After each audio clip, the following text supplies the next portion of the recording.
Blackwave is on the air. Ready to hear a new scary story? Don't forget to subscribe and leave a comment. The San Miguel school on the outskirts of Madrid was covered in a layer of dust and oblivion.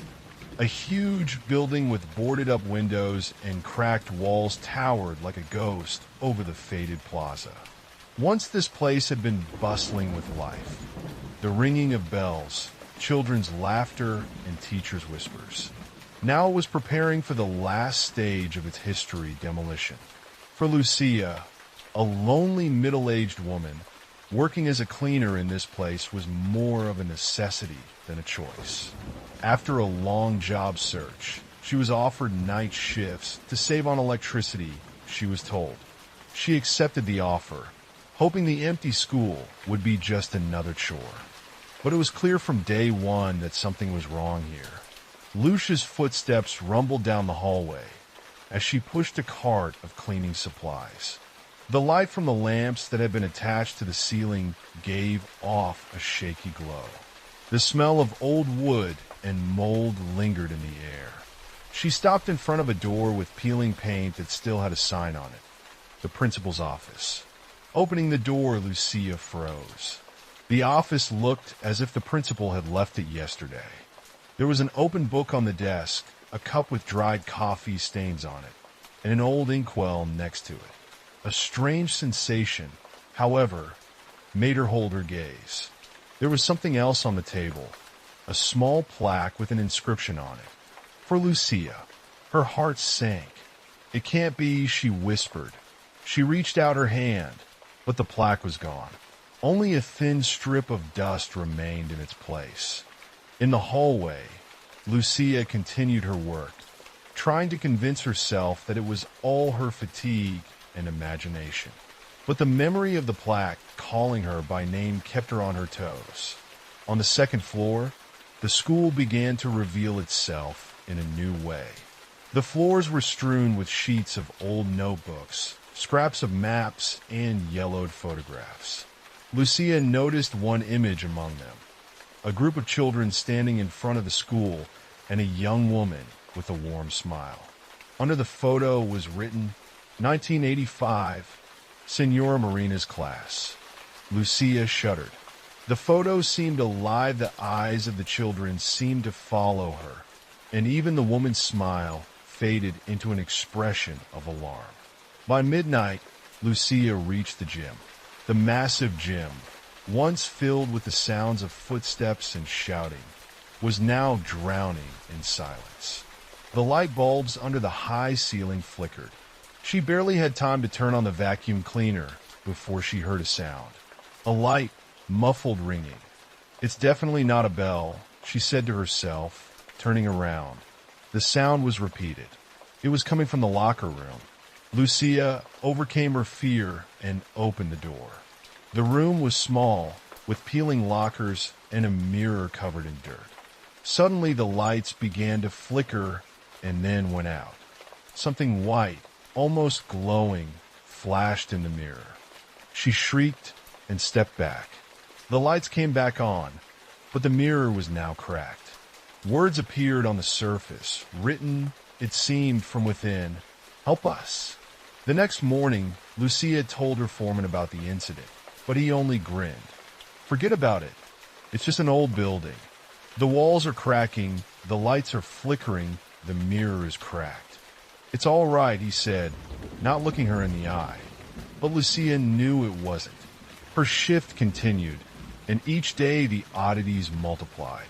She began to notice silhouettes flickering in the classrooms, to hear whispers and her name coming from the empty corridors. But everything changed when she found a diary in one of the classrooms. The book lay in a drawer of an old desk piled high with papers. On its cover, the name Marina Lopez was written in gold letters. Lucia opened the diary and realized from the first lines that it belonged to the teacher in the photograph.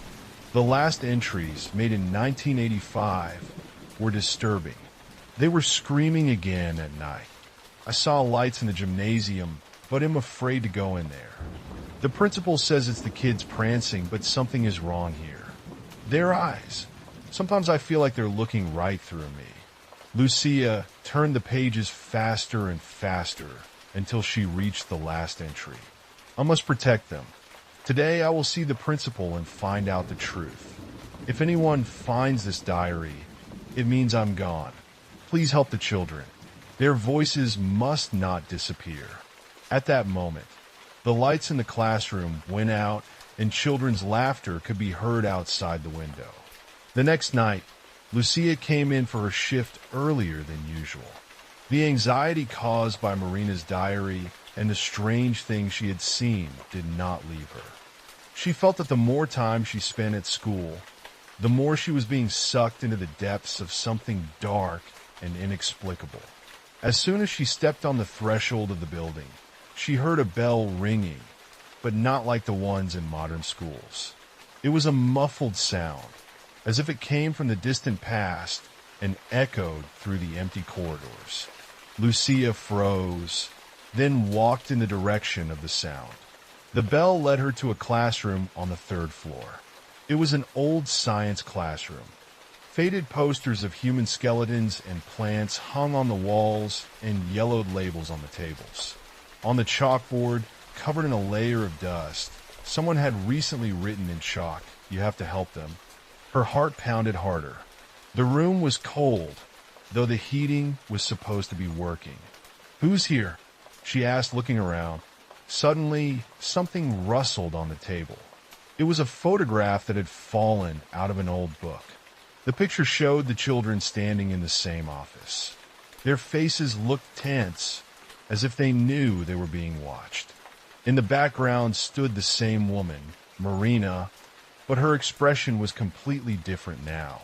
Her eyes were wide open, and it was as if she was looking at the camera with desperation. Lucia barely had time to grab the photograph before all the lights in the office flashed on and off. She ran out of the office, trying to catch her breath. But as soon as she stopped in the hallway, she noticed something strange. In the distance, in the direction of the gym, faint silhouettes glowed in the air. They were blurry, as if they were childlike figures woven out of light. At first they stood still, but as Lucia took a step forward, the figures began to move. They ran, their outlines growing brighter, and laughter echoed in the air. But the laughter was not joyous. It was a bitter, ominous sound that grew stronger with each step Lucia took. She stopped in front of the gym door, gathering her courage to enter. The gym greeted her with silence.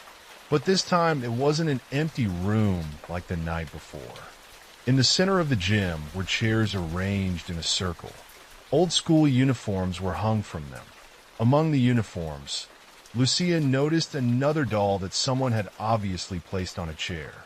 Her head was tilted slightly, and her eyes seemed a little too alive. "Did you make them?" Lucia said aloud, addressing the invisible interlocutor. Silence answered her, but as she approached, the doll suddenly fell from the chair. The sound of it hitting the floor echoed through the room, and then the door behind Lucia's back slammed shut. She lunged for the door, but it wouldn't budge. The gym filled with sounds again. First laughter, then footsteps, then a voice whispering her name. Lucia turned around and saw a glowing silhouette that began to form out of thin air. It was a girl dressed in an old-school uniform. Her face was partially blurred, but her eyes burned with a bright light. "You shouldn't have come here," the girl said. "Who are you? What do you want from me?" Lucia asked, trying not to step back. "They betrayed me, and they betrayed you too. They want to take you away, just like they took us away." "Who's they?"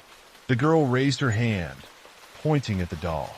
Suddenly her voice changed, lower and rougher. "Don't trust them. Don't trust him." Before Lucia could ask who she meant, the silhouette was gone. When the gym door finally opened, Lucia stepped out into the hallway, trembling with fear. The girl's words echoed in her head. Returning to Marina's office, she decided to reread the diary. Her gaze lingered on one of the entries. "The children are afraid to go home. They say the principal wants to punish them, but I don't understand why. He's always been a kind man, but lately he's changed. The recording cut off, but Lucia sensed that the principal probably knew more than he was showing. She set the journal aside when she heard a thud. It was the principal's office. There, behind the closed door, a faint glow flickered. The next night, Lucia went to school with barely contained fear. Her hands trembled, but the determination to find out what had happened in that building was stronger. The principal's office drew her like a magnet. The door was ajar, as if someone was waiting for her visit. There was a smell of burning in the air, mixed with mold. A notebook lay on the principal's desk. Its edges were scorched, the pages faded with time. Lucia opened it carefully and read the first lines. May 21st, 1985. Today he came to see me again. This man insists that I bring the children. I can't do it, but what if he's right? What if all this stops if I agree? Lucia recoiled. The principal was writing about some man who was demanding children. Who was he? And what did that have to do with the disappearances? Her thoughts were interrupted by a rumble from behind the door. The noise came from downstairs. The school was empty, but Lucia felt that she was being watched. She went down to the basement, a place she had never dared to enter before. The place was dark, and the faint beam of her flashlight barely dispersed the thick dust. In the corner of the basement, she noticed a strange spot on the floor that was slightly damp. A thin trail led from it, as if something had been dragged across the dirty concrete. The tracks led her to an old door with rusty hinges. When she opened it, Lucia saw a narrow hallway that led to a small room. The room was filled with shelves filled with boxes of documents and objects covered with dust. Among them, Lucia found old notebooks and photographs. In one of the photographs, she saw the face of a man in a strict suit. His eyes were cold, and she felt a strange pressure, as if the photo was staring back at her. On the back was written, Don Alejo, 1978. The name didn't tell her anything, but it sounded ominous. Next, a map pinned to the wall caught her attention. On it were marked places that coincided with the neighborhoods where, she later recalled, the newspapers had mentioned the disappearances of children. In the center of the map, a red marker circled the school building. As Lucia studied the room, children's laughter came from the hallway. The sound echoed through the basement, making her hair stand on end. She turned around and saw glowing silhouettes. They were children, their faces barely recognizable, but their figures radiated a cold light. You're here for a reason, one of them whispered. His voice was quiet, but there was a firmness in it that made it impossible to argue. What do you want? Lucia asked, shivering. You must finish what you started. What do I have to finish? In response, the children raised their hands and pointed to the box in the corner of the room. Lucia walked over to the box, her hands shaking as she opened it. Inside were school journals, notebooks, and one unusual item, a small metal key. She picked up the key, and at the same moment the children disappeared, and the room was filled with an eerie sound, as if the walls were creaking from internal pressure. A strange word arose in Lucia's mind. She didn't know where it came from, but it sounded clear. Boiler room. Lucia headed towards the boiler room, the key clutched tightly in her hand. She knew the place had been closed for decades, but now something was compelling her to go there. The boiler room door, peeling and covered in rust, didn't resist when she inserted the key. The creak of hinges cut through the silence. Inside, it smelled musty and damp. A massive cauldron stood in the corner, and charred school desks stood nearby. Lucia noticed something strange. The walls of the boiler room were covered in symbols. They were scratched into the bricks, and the patterns seemed familiar, though she couldn't remember where they came from.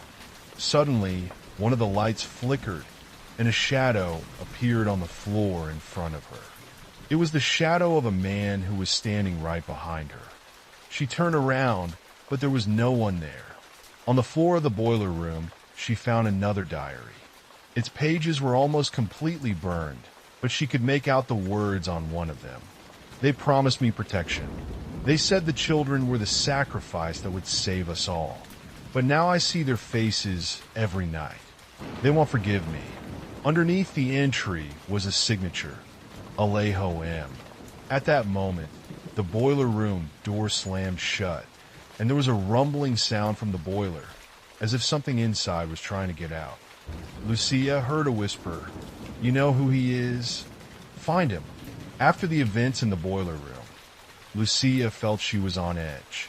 The whispers, the glowing silhouettes, and the strange diary entries were pressing her harder and harder. She could no longer ignore that the school held a secret connected to something dark. The key figure remained a man named Alejo. Lucia didn't know if he was the principal, a teacher, or someone else, but one thing was certain. He was involved in the disappearances. Her search led her to the local archives, where she hoped to find traces of the past. The archive was a cold, dusty room where the filing cabinets were overseen only by an elderly archivist who looked like he was part of the documents himself. "Are you looking for something specific?" he asked without raising his head. "San Miguel High School. Everything you have about it," Lucia said, trying to sound confident. The archivist grinned, as if the question didn't surprise her. "You wouldn't be the first. There's a lot of secrets in there. But honestly, some things are better left alone." Lucia repeated the request insistently, and a few minutes later he returned with a box of documents. "Here, but you won't find anything good." The documents contained information about the construction of the school, lists of staff, and students. But the most important thing was found in the principal's section. Alejo Martinez, who held the post from 1970 to 1985, had abruptly left the school a few weeks before it closed. The official reason for his departure was listed as for health reasons, but no further details were available. Another document caught her eye. It was a handwritten letter. "I can no longer carry this load. The children demand the truth, but I can't give it to them. All I can do is walk away. If they ever come, tell them I try to protect them. Tell them that I wanted to stop it." Lucia felt the blood freeze in her veins. The letter was signed, Alejo M. At night, she went back to school again. Fear was no longer an obstacle. She knew that here were the answers to all her questions. Lucia started in the principal's office. She opened the cabinet she had previously bypassed and discovered an old drawer that had been locked. Using the key she found in the boiler room, she opened it. Inside was a stack of papers and a single book with a black leather cover. There were no inscriptions on it, but when she opened it, Lucia immediately realized that it was no ordinary book. On the pages were symbols like the one she had seen in the boiler room and lists of names. Among them, she recognized several names of children mentioned in old school records. At the end of the book was an entry. "The souls of children are cleansed of sins. Their sacrifice is necessary. When the circle is complete, the darkness will be gone and we will be free." Lucia felt her legs go under. She could no longer deny that the school was a place of rituals where children were used for some dark scheme. As she left the office, she heard a child's cry. It came from the hallway leading to the old music room. When Lucia entered the room, she saw an eerie scene. Dozens of silhouettes of children sitting at their desks. They weren't moving, but their eyes were staring straight at her. In the center of the classroom stood a woman. Her face was familiar, but distorted. It was Marina, the teacher whose diary she had found. "Do you see them?" she asked, her voice filled with bitterness. "Yes," Lucia answered. "Why are they here?" "Because they were betrayed," Marina said. "But their souls are not free yet." Lucia noticed that the children began to stand up. They came closer, and their figures began to glow brighter. You must finish what I could not, Marina whispered. Find Alejo. Set us free. Lucia woke up in the hallway, lying on the floor. She didn't remember leaving the music class, but now she had a new object in her hands, a pendant with a small cross on it. Her thoughts suddenly became clear. She knew what she had to find. The children and Marina didn't want revenge. They wanted the truth, so their souls could rest in peace. But to do that, the worst of it had to be revealed, what Alejo had done. She realized the only way to find him was to go back to where it all began. Lucia realized she was getting closer to a clue. But with each step, she found it harder and harder to resist the feeling that she was trespassing into a strange, dark world from which she might not get out. The cross pendant shed found in music class had become her amulet, the only thing that gave her courage. The clue remained the same, Alejo. She searched every available source of information, but finding traces of him was more difficult than Shed anticipated. Official archives, old newspapers, no mention of where Head disappeared to after leaving school. But one of the documents found earlier had an address listed as his last address. It was an old estate in the suburbs of Madrid, long abandoned, like the school itself. The manor appeared to be as ominous as the school. The massive gates, overgrown with ivy, barely held on rusty hinges. The building was drowned in thick fog, and the only sound was the wind whistling through the broken windows. Lucia walked inside, trying to ignore the cracking of the boards beneath her feet. The inside smelled damp and rotten, but there was something that caught her attention immediately. In the center of the huge room stood a desk.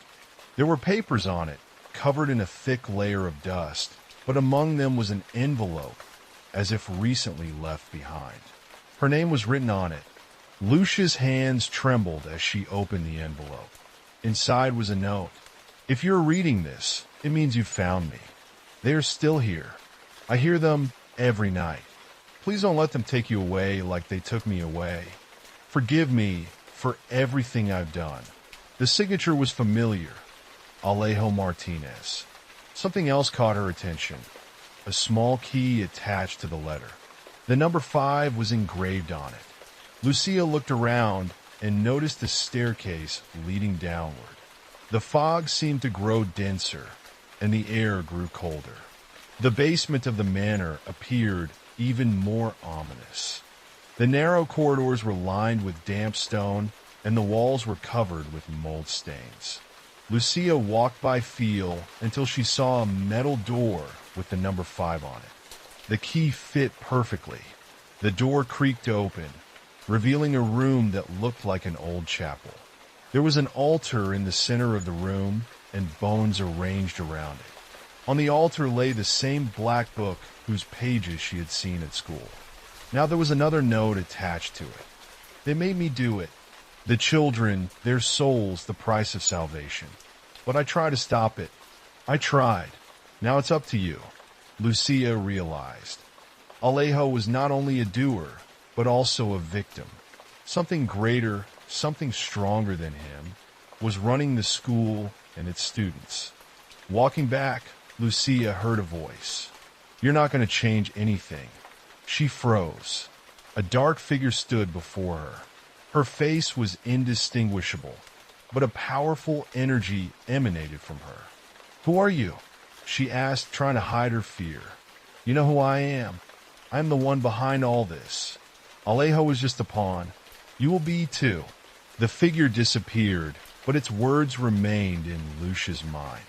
She knew that the only way to defeat this evil was to finish what Marina had started. The children were waiting for her, and now she had a plan. Lucia returned to the school that night. She headed straight to the basement where she had first discovered the hidden room. This time she felt that the clue was in the symbols scratched on the walls. As she approached one of the walls, she noticed that the pendant she had found in the music classroom had begun to emit a faint light. She swiped it across the symbols, and one of them began to glow. The ground shook, A small passage opened up in the center of the room, leading deeper underground. Walking through the narrow tunnel, Lucia found herself in a huge cave. A circle of candles stood in the center of the cave, and within it were children. Their silhouettes glowed, but this time they didn't seem hostile to her. "You have found us," one of them said. "What do I have to do?" she asked. "Stop him. Close the circle." Lucia realized the figure behind it all was connected to this place. She had to break the connection. She approached the circle, but as soon as she stepped over the candles, the air around her became dense. The dark figure reappeared, but this time its eyes were bright red. "You're too late," she said. "No, Lucia Ribley. Now I know what I have to do." She lifted the pendant, and the light it emitted became blinding. The figure screamed, but the light swallowed it up. The candles went out, and the children began to disappear. "Thank you," they whispered before the light finally faded away. Lucia woke up in an empty basement. The candles, the pendant, and the children were gone. But the air was fresh, and the school no longer seemed hostile to her. She knew her work was done. After the events in the cave, Lucia thought it was over. However, the strange feeling did not leave her. The school no longer looked threatening, but something unspoken still lurked in its silence. She felt that she hadn't done everything she should have done. Her life was back to normal.